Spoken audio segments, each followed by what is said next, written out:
Padre bendito, Señor, esta mañana fría, con quizás deseos de muchos de quedarse en casa y no tener este tiempo especial, le agradecemos porque además de poner el querer, puso el hacer. Y estamos acá. Le queremos dar gracias por la lluvia, Señor. Necesitábamos lluvia. Y le agradecemos, Padre, le agradecemos porque usted esa promesa que le hizo a Noé hace tantos miles de años atrás la ha cumplido fielmente. Que iba a seguir saliendo el sol y cayendo la lluvia. Gracias por su fidelidad, Señor. Que gracias a eso no nos ha faltado para comer, no nos ha faltado nada. Todo lo necesario ha estado ahí siempre, Señor. Gracias. Gracias porque usted hace salir su sol sobre justos e injustos, su lluvia sobre justos e injustos, sobre malos y buenos. Pero qué lindo, Señor, que podemos agradecerlo. Que usted hizo ese milagro en nuestros corazones para agradecerle. Para darnos cuenta que hay un Dios creador que nos da todas las cosas. Le alabamos, Señor, pedimos que usted bendiga su palabra, que bendiga a nuestros hermanos que están en línea, conectados, Señor, que han tenido alguna dificultad, que usted les bendiga, Señor. Y a nosotros que estamos acá también, que su presencia esté en medio nuestro, Señor. Ese es nuestro anhelo, nuestro deseo, nuestra principal petición siempre. En Cristo Jesús. Amén. Amén. No sé si recuerdan, pero hemos hablado de estas dos realidades que se vinieron a crear, ¿cierto? Por culpa del, no de Adán y Eva, sí, por culpa del pecado, y de ellos en realidad también son culpables, no son víctimas. Cuando pecamos no somos víctimas del pecado, ¿ya? Muchas veces nos sentimos y decimos que soy una víctima. Somos una víctima de las circunstancias y tantas cosas. No, cuando pecamos voluntariamente porque queremos pecar. Y el pecado no nos hacemos víctimas, nos hacemos cómplices. Cuando Adán y Eva pecaron, ellos no se hicieron víctimas de Satanás o de la serpiente, ellos se hicieron cómplices, porque el mismo deseo de Satanás fue el que les ofreció. Vas a ser como Dios. Eso es lo que Satanás siempre ha querido. Y eso fue lo que le ofreció a Adán y Eva. Y eso fue lo que ellos quisieron. Y voluntariamente accedieron. Entonces, el pecado causó esta segunda realidad. Y a modo de resumen, capítulos 1 y 2 de Génesis nos muestra una sola realidad, una realidad divina y humana juntos. Una realidad humana y divina juntos. Capítulo 3, esto se quiebra. Y se crea, la realidad divina continúa, porque Dios no cambia. Dios sigue siendo el mismo. Pero se crea una realidad humana distinta, una realidad humana caída. Y capítulo 4, como vimos la semana anterior con Juan Carlos, vimos que ahora esta realidad humana caída empieza a mostrar las evidencias de su caída. La primera evidencia en el capítulo 3 es que el ser humano, ¿qué empieza a sentir acerca de Dios? ¿Qué le empieza a tener? Miedo, rechazo, empieza a culpar al otro, a frustrarse, Adán y Eva culparon a medio mundo, ¿cierto? Adán culpó a Eva y a Dios, Eva culpó a la serpiente ya no tenía quien echarle la culpa. Y empiezan todos estos sentimientos de esconderse, de tener miedo. Oí tu voz y me escondí, dijo Adán. Empiezan toda una cantidad de emociones y sentimientos nuevos que ellos no habían tenido, no habían experimentado nunca. Nunca. La traición, el traicionar al otro. Adán traiciona a Eva. Le echa la culpa, empieza esta frustración entre ellos, un matrimonio, sin duda que este ha sido el matrimonio más aporreado de toda la historia. Más aporreado, sin duda alguna. ¿Saben por qué? Algunos dirán, no, yo conozco un matrimonio, o yo he tenido un matrimonio terrible. No, ninguno de nosotros se le compara a Adán y Eva, a ese matrimonio. Porque nosotros nacimos y vivimos y nos conocimos y nos enamoramos y nos casamos y tomamos decisiones en pecado. Dos pecadores que se juntan. Pero ellos dos habían sido inocentes. Habían vivido en la plenitud de la inocencia y en la plenitud de la santidad, cosas que nosotros no hemos experimentado todavía esa plenitud, en la compañía de Dios, y de repente lo perdieron todo. Perdieron lo más importante, la fuente del amor, la fuente de la santidad, y lo perdieron. Imagínate vivir después con esa frustración. Tremendo eso. Y ahora en esta realidad humana caída, en que vimos no solamente ya el miedo, la frustración, sino que vimos la envidia de un Caín. Y no solamente la envidia, el deseo de matarlo y cumplirlo. Es como decía Juan Carlito muy bien, lo que Caín quería era matar a Dios, porque su ofrenda no le satisfizo como la de Abel. Su enojo era más que nada con Dios.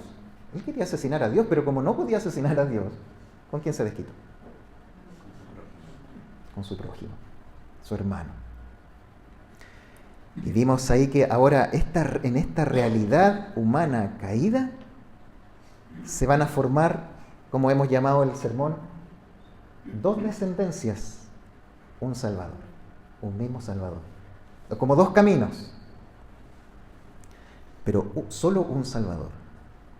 Y es interesante, estos dos capítulos, hermanos, vamos a ver en 45 minutos, pero 1500 años de historia. Solo en estos dos capítulos hay 1500 años de historia humana en que los seres humanos se empiezan a multiplicar en una tierra, imagínense esto y piénsenlo, pongámonos en sus zapatos un ratito, se empiezan a multiplicar en una tierra recién maldecida. ¿Eso qué quiere decir? Que si hoy día encontramos hermosa la tierra 6000 años después, que sufrió un cataclismo universal que fue el diluvio, en donde antes, imagínense, en ese tiempo había solo un continente. ¿Se han dado cuenta en el mapa mundi, cierto, que parece un rompecabezas? África estaba conectado, se ve, con Sudamérica y todo esto. Esto era un solo continente. La tierra cuando se separa, cuando Dios empieza a crear en Génesis 1. Un solo gran océano. No habían estas placas tectónicas, no habían estos terremotos que tenemos hoy día, nada. Era todo hermoso, recién maldecido. Todavía no estaba tan terrible. Pero imagínate, hoy día encontramos hermosa la tierra. ¿Cómo tiene que haber sido en ese tiempo? Una cosa, me imagino, extraordinaria. ¿Qué pasaba en ese tiempo? ¿Por qué vivían tantos años los seres humanos? Como 1000 años, casi 1000 años.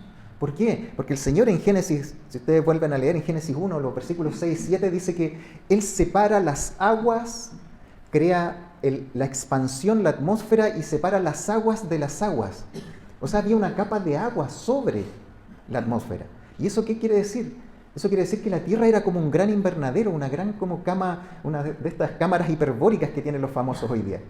¿Por qué tienen esas cámaras en los famosos? Porque ellos duermen ahí, porque se regenera mucho más rápido cualquier problema celular. Hay más oxígeno. Y por eso cuando nosotros evitamos que le lleguen tantos rayos solares, hacemos los invernaderos, ahí como Jorgito Yeli tiene su invernadero. ¿Por qué? Porque evitamos que le llegue, que haya más oxígeno en el fondo. Oxigenamos más las plantas. Eso había ese tiempo. Era maravilloso, increíble. Ellos tienen que haber sido enormes, grandes seres humanos. Por eso dice que después del diluvio había gigantes. ¿Por qué?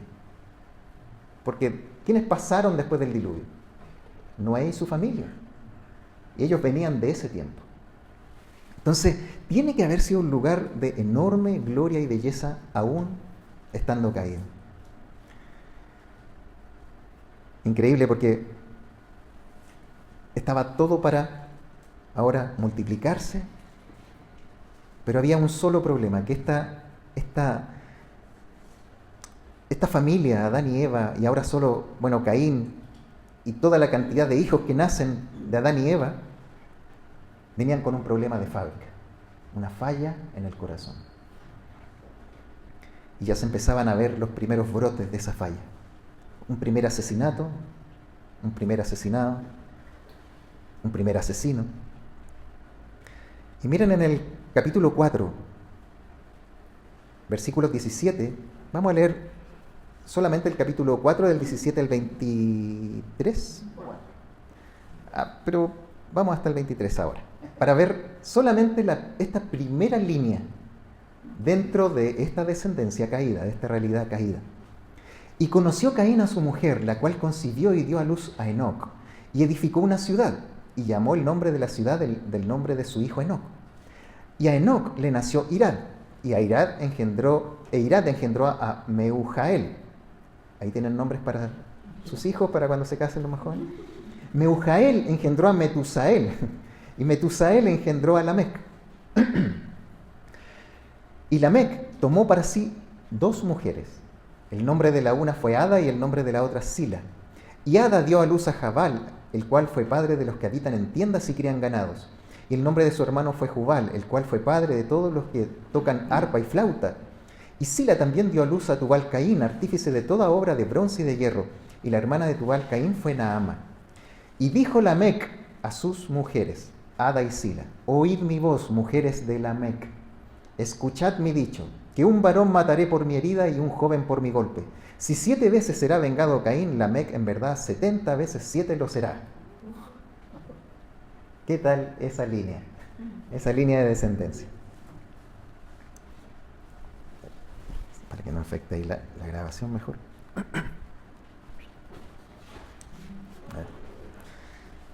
¿Qué tal esa línea de descendencia? ¿Qué les pareció? ¿Cuáles empezaron a ser sus características? ¿Qué vemos aquí? El mandato del Señor a Adán y Eva fue: multiplíquense, ¿cierto? Y vayan y sojujen toda esta tierra. Vayan y conquístenla, señoreen sobre los peces del mar, las aves de los cielos, los animales. Pero ¿qué pasó con Caín? Algunos tienen problemas y se ríen un poco del Génesis. No vamos a tomar mucho tiempo en esto de hacer como una apología, pero ¿de dónde salió la mujer de Caín? Muchos dicen. Y la verdad es que tiene toda lógica. Tú cuando veas el capítulo 5, si lo leyeron, Adán y Eva, y todos los versículos donde termina cada uno de los nombres que se nombran, dice: y tuvo hijos e hijas. ¿Y por qué Caín? Hay que preguntarse, ¿por qué Caín tuvo miedo y le dijo a Dios: es que me van a ver y me van a matar? ¿Por qué? ¿Y qué eran? Seguramente familia, obvio, porque mataste a tu hermano. Eran familiares, obvio, todo lo que venía. Y Dios en ese tiempo no había problema para multiplicarse entre padres, hermanos, hijos, hijas. No había ese conflicto genético que tenemos hoy día, que de hecho fue el Señor mismo a Moisés, al pueblo de Israel en Levítico, cuando le dice que ya no se pueden casar entre hermanos ni tener hijos. ¿Por qué? ¿Qué pasa? Todos nuestros defectos genéticos que ya veníamos, ¿cierto? La genética se empezó a desvirtuar, a degradar. Empieza, cuando se hacen estos incestos entre familiares, el problema es que los errores genéticos se potencian, y por eso salen los niños con esos problemas que tienen cuando hay unas relaciones incestuosas. Si no, pregúntenle a la realeza europea, que no quiso seguir ese consejo y se casaban entre ellos. ¿Y qué pasaba con todos sus hijos? Vean la historia. Ellos, para no mezclarse con la gente, con otras clases sociales, se casaban entre ellos y tenían hijos entre ellos. Y salían con unos problemas tremendos, genéticos. Y era porque, bueno, el Señor por eso le dice al pueblo de Israel: ya no. Ahora ya no, la genética no está en condiciones. Así que lo bueno es cuando nos casamos con personas ya diferentes en cuanto a una línea cercana. Todos nuestros problemas genéticos se solucionan con las virtudes de la otra, del gen del otro, en el fondo. Y ahí no hay ese problema, evitamos un montón de problemas. Entonces, la verdad, en ese tiempo no había problema. La genética estaba, como les digo, recién caída, reciencito nomás. No había tanto conflicto todavía. Y lo que hace Caín es tratar de huir de sus propios parientes. Y de hecho, el texto, y muchos piensan en esto, es que Caín, cuando mata a Abel, ya estaba casado con su mujer. Ya tenía a su mujer. Solo que dice el texto: y conoció Caín a su mujer. Y en el Antiguo Testamento, cada vez que tú ves esa palabra conoció, es porque tuvo relaciones y tuvieron hijos. No es que la conoció y salieron un día de paseo y se enamoraron, no. Y vivían. Sí, acá por lo menos en el texto nos sale, hay cosas bien interesantes acá con esta línea que aparece, esta línea de descendencia, en la que el Señor no se preocupa de ponerle los años, a qué edad Caín ni Lamec tuvo sus hijos, pero sí en la otra línea, en la de Set, que vamos a ver en el capítulo 5. Bueno, pero para resumir esta línea, ¿qué hicieron ellos? Empezaron a poblar, pero lo primero que hicieron con el hijo de Caín, Enoc, fue construir una ciudad. ¿Y qué les había mandado a hacer el Señor? Multiplicarse, esparcirse. ¿Y qué pasa con las ciudades? No era la voluntad del Señor, lo primero. Y no ves en ninguna parte que hablen de Dios, que se acercaron a Dios, que oraron a Dios, no. Empezaron a crear cultura, sí. Fíjate, sobre todo los hijos de Lamec, empezaron a dedicarse al comercio, a la ganadería, a la música, al arte, a los avances tecnológicos con los metales, los hijos de Lamec. Empezaron en el fondo, a multiplicar las capacidades y a descubrir el mundo en que estaban. ¿Y eso es malo? En ningún caso. Al contrario, Dios cuando da el mandamiento, multiplíquense, como que saquen todas sus potencialidades que yo les he dado. ¿Dónde estaba el pecado? ¿Dónde estaba el problema cuando hacemos cultura en el fondo? Es cuando nos olvidamos de quién. Es cuando lo que hacemos, lo hacemos solo para nosotros. Solo para gloria propia. Y ese es el problema, porque ya Lamec, que viene a ser el bisnieto, si no me equivoco, de Caín, fíjense que además era un poco acomplejado. Él fue el primer polígamo. Y la Biblia es increíble esto porque deja hasta el detalle del nombre de ellas, de las mujeres de Lamec. No así de la mujer de Noé, no así de la mujer de Set, no así de la mujer de ninguno de los otros, pero sí de Lamec. ¿Por qué? Porque en el fondo está dejando en claro, miren, esta línea dentro de la descendencia humana que se olvida de mí, mira cómo termina. Creando cultura, sí, porque eso está dentro de nuestras capacidades. Pero sin Dios, cuando dejamos a Dios del lado de nuestra cultura, comienza la poligamia de un hombre con 2 mujeres, una ley tiránica, histórica del más fuerte. ¿Qué dice Lamec? Miren mis mujeres. A un joven, como dice que un varón mataré por mi herida. O sea, venganza, no justicia. Porque si le hacen una herida, entonces hazle otra herida. No, lo voy a matar. Ira, enojo. Y a un joven por mi golpe. Si 7 veces será vengado Caín, Lamec en verdad 70 veces 7 lo será. ¿Qué tenía este tipo? Mucho complejo, porque quería ser mejor o superior, pero en manera malvada que su predecesor, que Caín, su bisabuelo. Y todos ellos eran contemporáneos, se veían, se conocían, porque cumplían muchos años. Entonces, yo no sé, pero a mí se me hace muy similar esta mirada de Lamec a algunas religiones que hay hoy día, por ejemplo la musulmana, que tiene más mujeres y además son muy violentos y muy vengativos, y todo lo imponen por la fuerza, no por el compartir su fe, sino por imponer su fe. Es la ley del más fuerte, es un totalitarismo acompañado de religiosidad. Y mucho complejo, mucho complejo de querer ser como el otro. Y si te fijas, ninguno de ellos trascendió en la historia, ninguno. Vino el diluvio, vamos a ver después, y ninguno trascendió. No se sabe más de ellos. Y de Caín sí se sabe un poco. Tenemos al menos 2 citas en el Nuevo Testamento cuando habla en 1 de Juan 3, 1, 11 y 12. Mira lo que dice respecto de este tipo de genealogía y de cultura, de esta línea humana.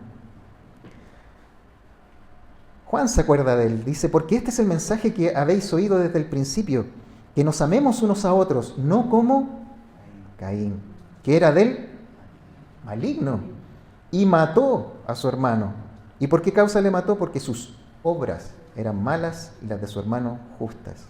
¿Quién más se acuerda de Caín? Ni siquiera de Lamec se acuerda. Ni trascendió el hombre.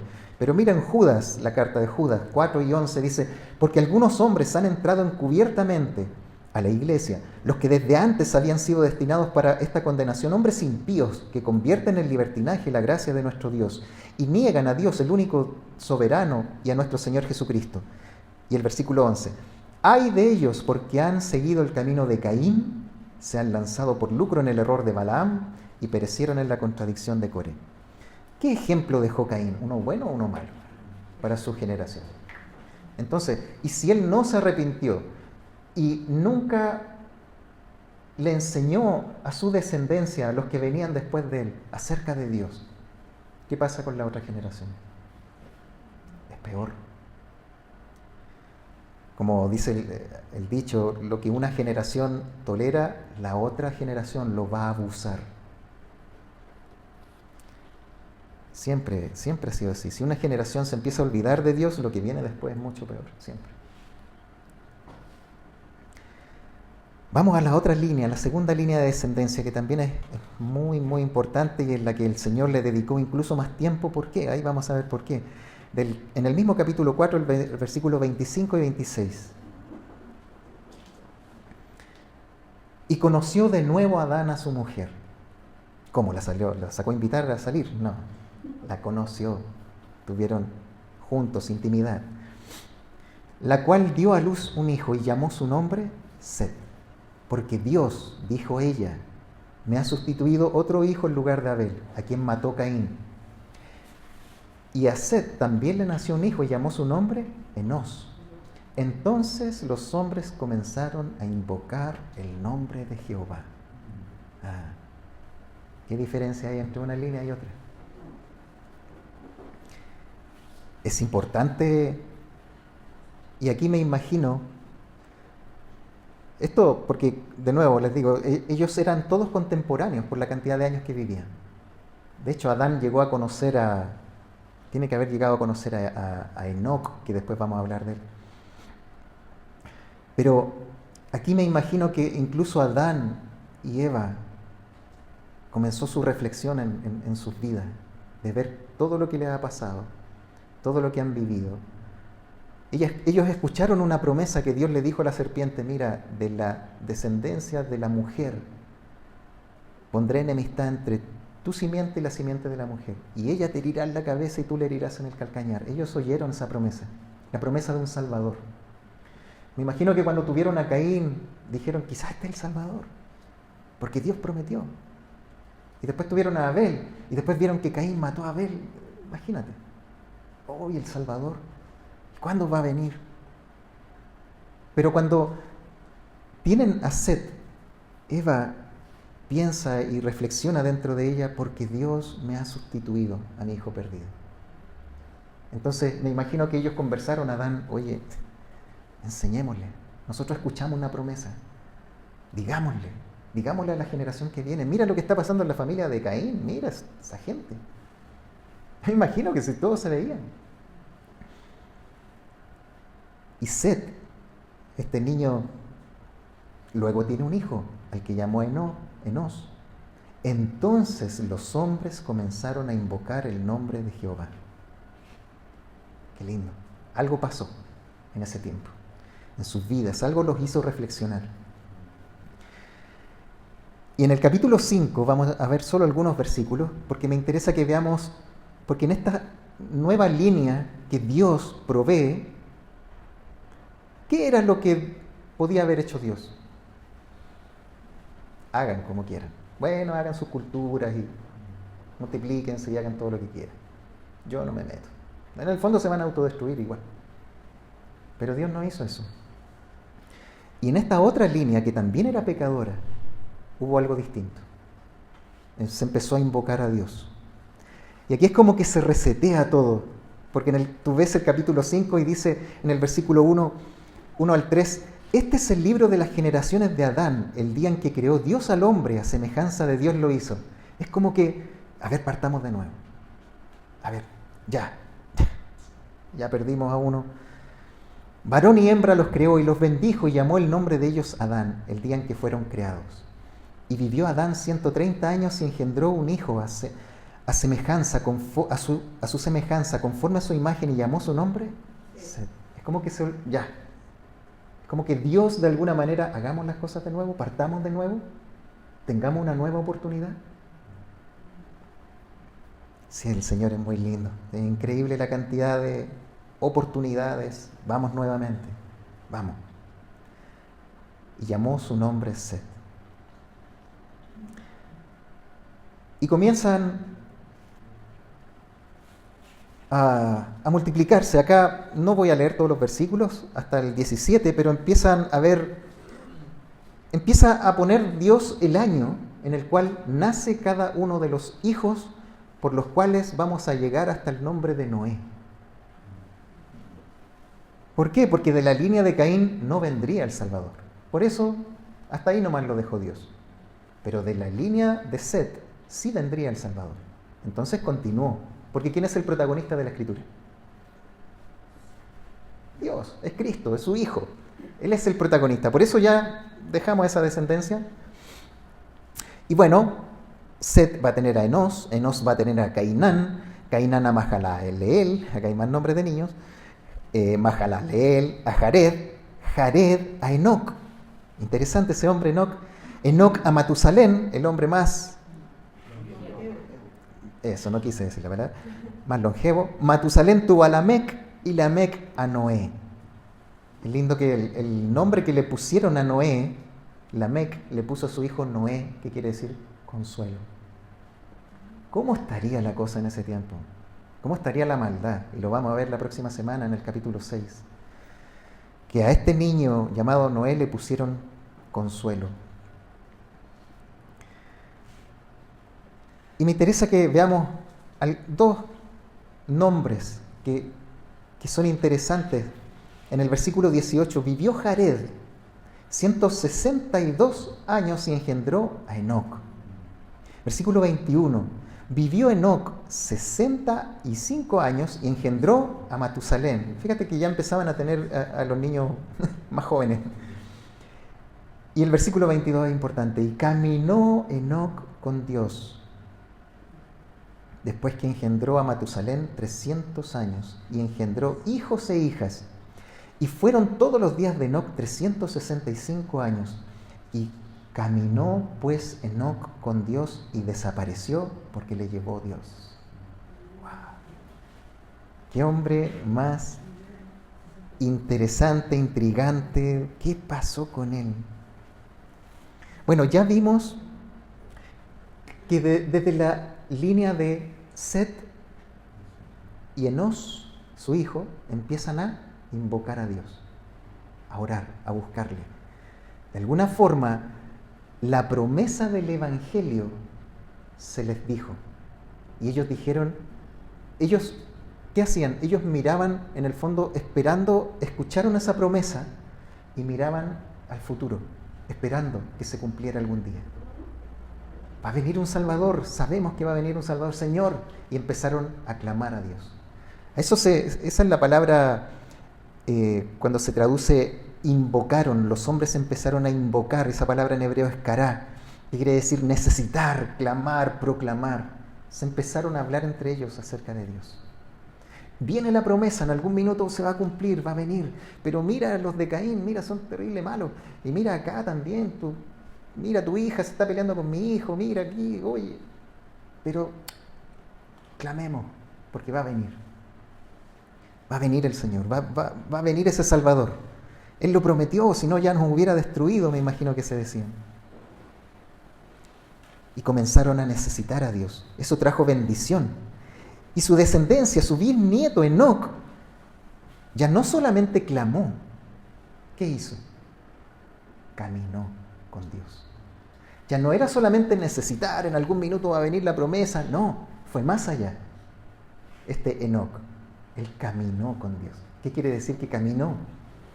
Él andaba, vivía su vida, hacía lo que hacía, prosperaba, tenía hijos, tenía hijas, y todo lo que hacía para la gloria de Dios. Vivía para Dios. Él no solamente creyó la promesa, sino que vivió por la promesa. Eso es distinto. De hecho, en Hebreos se habla de él. Hebreos 11, en este salón de la fama de la fe, se habla de Enoc. Dice, versículos 5 y 6 del capítulo 11 de Hebreos, dice, por la fe. Fíjate, por la fe. O sea, ¿por qué se salvaron antes? ¿Por cumplir alguna norma, alguna ley? Por la fe. Por la fe, Enoc fue traspuesto para no ver muerte y no fue hallado porque lo traspuso Dios. Y antes que fuese traspuesto tuvo testimonio de haber agradado a Dios. ¿Por qué? Pero sin fe es imposible agradar a Dios, porque es necesario que el que se acerca a Dios crea que le hay y que es galardonador de los que le buscan. La fe, una fe verdadera, ¿qué nos debería llevar a hacer? ¿Solamente a creer y decir yo soy cristiano y creo en Dios, pero vivo mi vida como yo quiero? O sea, no es una fe verdadera. Una fe verdadera es una fe que todo lo que cree lo vive. Y lo que está viviendo, lo que vivió Enoc, fue eso, fue vivir su fe. Judas también habla acerca de Enoc. Parece que Enoc dejó un libro. De hecho, si ustedes buscan en YouTube, ahora aparece el libro de Enoc y lo pueden escuchar.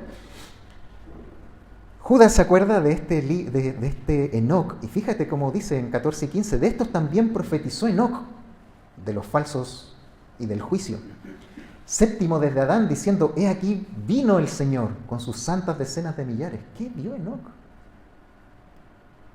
Para hacer juicio contra todos y dejar convictos a todos los impíos de todas sus obras impías que han hecho impíamente y de todas las cosas duras que los pecadores impíos han hablado contra él. ¿Qué le mostró Dios a Enoc? Le mostró el futuro incluso. En las cuevas de Qumran se encontraron algunos de los extractos del libro de Enoc. Hay algunas partes. ¿Por qué no se incluyó en el canon? Bueno, hay algunas iglesias ortodoxas etíope que sí incluyó el libro de Enoc. Y lo que no tenía, al parecer, en el canon judío para ingresarlo fue, no recuerdo bien el problema, se los debo, pero al final no se incluyó en el canon del Antiguo Testamento. Si no me equivoco es porque no se tenía certeza de que lo que había era realmente de Enoc. Porque entre los 400 años de silencio antes que llegara Cristo, los judíos escribieron un montón de libros apócrifos. De ahí están los libros apócrifos que están en las Biblias católicas. Y por eso se temió de que mucho de lo que circulaba como libro de Enoc fuera, la verdad, muy adulterado. Sí, esa es la razón. Y por eso no se incluyó. Pero si uno lo escucha, lo que está al menos en internet, o lo pueden bajar y leer como cultura general, es muy interesante porque muestra todo esto. Muestra tal cual como dice Judas, que habla acerca de un juicio que viene. Bueno, y nace Noé después. A su descendencia, que era Lamec, pero Lamec el bueno. Lamec del lado de Set. Y nace Noé. Y dice en el texto, en Génesis, creo que no lo tengo ahí. Ah, sí. Muy bien, gracias. En el 28. Vivió Lamec 182 años y engendró un hijo, llamó su nombre Noé, diciendo, este nos aliviará de nuestras obras y del trabajo de nuestras manos a causa de la tierra que Jehová maldijo. Y vivió Lamec, después que engendró a Noé, 595 años y engendró hijos e hijas. Y fueron todos los días de Lamec 777 años y murió. Y siendo Noé de 500 años, este hombre se demoró, engendró a Sem, a Cam y a Jafet. 3 hijos. Con los cuales vamos a ver que empieza y tiene un llamado especial este hombre, de consuelo. Como reflexiones, algunas cosas que podemos aprender. Estas 2 líneas de descendencia, como si pudiéramos llamarlo como lo llamó primera de Juan lo llamó a Caín, hijo del maligno, a Caín y a su descendencia. ¿Por qué? Porque no buscaron a Dios. Y los hijos de luz, que siempre contrapone primera de Juan, los hijos de las tinieblas se crean, dentro de esta realidad humana pecaminosa, se crean estas 2 líneas, o estos 2 linajes. Uno caído, hijo del maligno, y unos hijos de la luz, que siempre son, ¿quiénes son más? Siempre son más los malos. Sí, el Señor también lo dijo, ¿se acuerdan? En Mateo 7, en el Sermón del Monte, dice, entrad por la puerta estrecha, porque ancha es la puerta y espacioso el camino que lleva a la perdición, y muchos son los que entran por ella, muchos. Y el versículo 14, porque estrecha es la puerta y angosto el camino que lleva a la vida y pocos son los que la hallan. Esta realidad, hermanos, que vimos en el capítulo 4 y capítulo 5 se ha repetido toda la historia de la humanidad. Siempre unos muchos que crean culturas, crean imperios, crean una subyuga a otra, una mata a otro. Nada nuevo bajo el sol. Es la historia de la humanidad. La MEC, que es la ley del más fuerte, nada más. Y el que abusa, y abusa al tiro de ¿quién? De la mujer. ¿Y es la historia de la humanidad o no? Es la historia humana. Es esa puerta ancha, ese camino espacioso, ese camino fácil. Siempre ha sido así. Y en el pueblo de Israel, ¿acaso no fue así? ¿Acaso todos los hijos e hijas de Set y toda su descendencia buscaron a Dios? No. Vamos a ver capítulo 6. La maldad de todos era mucha, dice Dios. Tanto Caín y Abel. O sea, Caín y Set, su descendencia. Imagínense, hasta el pueblo de Israel se cumple esta historia. 11 hermanos, de los 12 hermanos, ¿cuántos eran buenos? 1, José. 11 malos. Y eran el pueblo de Israel, eran los hijos de Jacob. De los 12 espías que fueron a espiar la tierra para conquistar, ¿cuántos creían y cuántos no? De los 12, 2 creyeron, 10 no creyeron. Bien malo. Y así, hermanos, de los 400 años que tuvieron jueces, el pueblo malo, todo el pueblo, a cada rato se dividía, se peleaban. Termina ese libro de Jueces diciendo, cada uno hacía lo que bien le parecía. Ese es el lema del libro de Jueces. En Isaías 1:9 dice, el profeta reflexiona y dice, si Jehová de los ejércitos no nos hubiese dejado un resto pequeño, como Sodoma fuéramos y semejantes a Gomorra. Dentro de su iglesia a veces parece también ser muy numerosa. A veces podemos ver mega iglesias o vemos los censos en los pueblos, sobre todo en Sudamérica, que vemos que el pueblo evangélico crece, ¿cierto? Está creciendo y gloria a Dios por eso, amén. Eso es glorioso. Pero ¿tú ves que cambia la sociedad o empeora? ¿Y qué pasa? ¿Qué pasa con nuestra fe entonces? ¿Estamos salando? ¿Estamos iluminando con nuestra fe? ¿O nuestra fe es más emocional y estamos solamente aquí, candadito, cerradito, nadie más juega? Algo pasa. Bueno, el Señor advirtió, dijo que la maldad se iba a multiplicar y que el amor de muchos se iba a enfriar. Pero es así, el Señor dio la parábola del trigo y la cizaña, la parábola para su iglesia, no para el mundo. La del sembrador, en donde iban a haber 4 tipos de tierras o 4 tipos de corazones dentro de la iglesia. A uno que vamos a decir la palabra y el Satanás se la va a llevar al tiro. A otro que va a crecer, pero los deseos de que tengo que tener más dinero, los afanes de esta vida, no voy a ir a la iglesia, ¿para qué me conecto? No. ¿Por qué?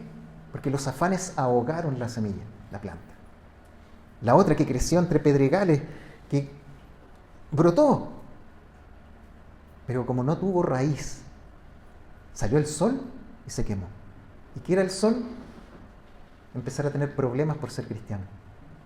Problemas con la familia, problemas, etcétera, cualquier cosa. No, es que yo hago las cosas así, y no, esta cuestión no me conviene ser cristiano, porque no. Y por ser creyentes dejaron. Pero hubo una que dice que fue buena tierra porque creció, echó raíces y brotó, y la única diferencia con las otras 3 es que dio fruto. Fruto. O sea, una fe viva. Una fe como la de Enoc, que no solamente creyó, clamó, sino que vivió. Vivió lo que creía. Siempre, hermanos, siempre vamos a tener esa tensión espiritual en medio de este mundo caído, entre los hijos de las tinieblas y los hijos de la luz, siempre. Y siempre ha sido una minoría, poquitos, débiles en poder humano, pero que son fuertes cuando confían y viven conforme al Dios que los llamó. Por pequeñitos que seamos, por poquitos que seamos, por dificultades grandes que tengamos. Pero si nuestra fe es honesta, es sincera, al Dios Todopoderoso, no solamente clamemos, caminemos con Él.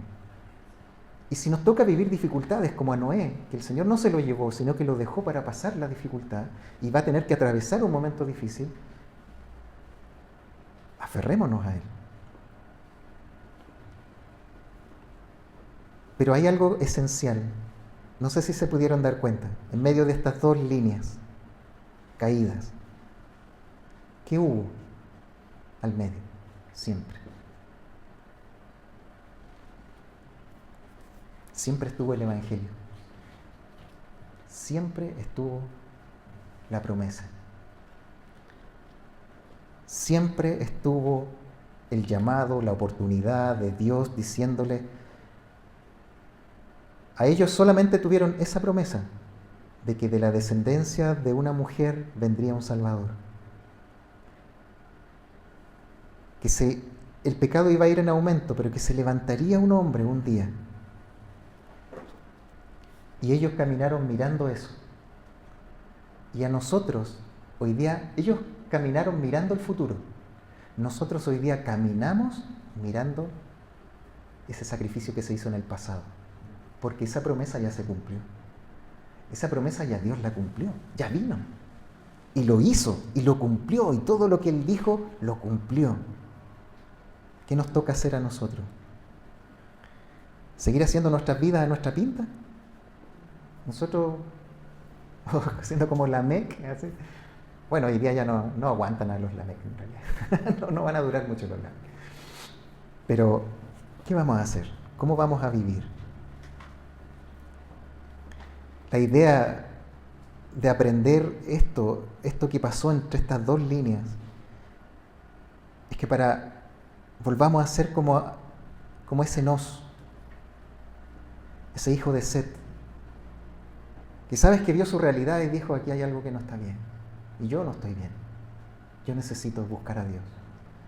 Lo único que él dijo y se dio cuenta, y el Espíritu Santo lo convenció, es que él no tenía ningún brillo. Es que él necesitaba clamar a Dios, estaba quebrado. Y por eso clamó a Dios. Y su generación clamó a Dios.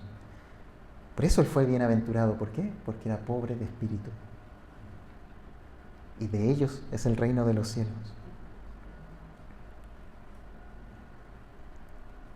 El Señor, cuando encuentra un corazón así, contrito y humillado, Él lo lleva a su Hijo. Y crea y pone una necesidad en él y pone su Espíritu Santo para que sepa cómo orar, para que derrame su alma, para que sea más bienaventurado todavía y llore.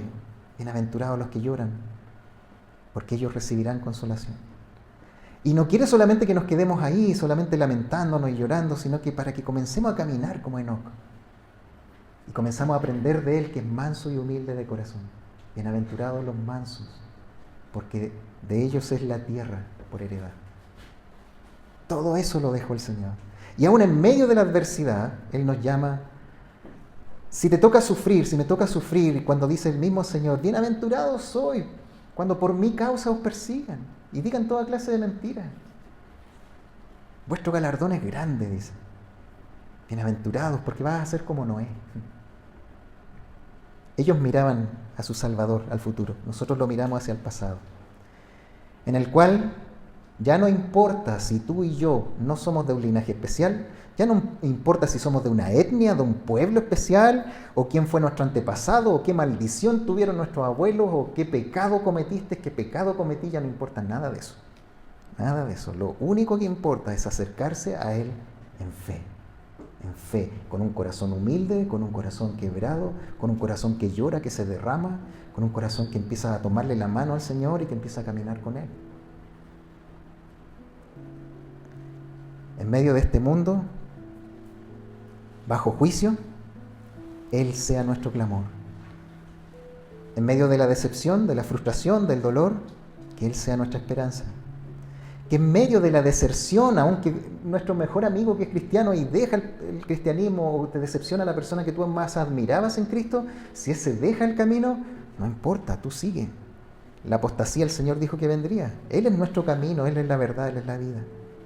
Y aunque aumente la maldad, como el Señor lo prometió, y el amor se enfríe, Él es nuestro consuelo. Caminemos apegaditos a Él, lo que nos resta. Amén. Amén. Vamos a orar. Amado Señor, queremos darle gracias, Padre, porque al ver su palabra vemos, esto pasó hace entre 5 y 6 mil años atrás. Y hoy día esas cosas que pasaron, Señor, las vemos repetidas en nuestra propia realidad. La maldad aumenta. La mayoría de las personas, a usted no le importa, no le buscan. Y si uno les habla de ellos, a veces se enojan, se molestan. Padre, estamos como esa minoría, esos poquitos, esa puerta estrecha en este mundo. Nuestra oración, Señor, es que nos fortalezca, le pedimos. Así como usted le dio esa nueva oportunidad a Adán y Eva con Set, y su hijo Enos clamó, su nieto, bisnieto Enoc caminó, y usted le llevó. O ese Noé que sufrió, pero pasó por la prueba y usted le sostuvo. Señor, queremos caminar como nos toque vivir en este mundo. Queremos caminar fieles, firmes, buscándole. Quebrántenos, Señor, si es necesario, para que nuestro orgullo no se vuelva como los hijos de las tinieblas. Y manténganos, Señor, firmes y unidos en Cristo. Se lo pedimos, Señor, en el nombre de su Hijo. Amén.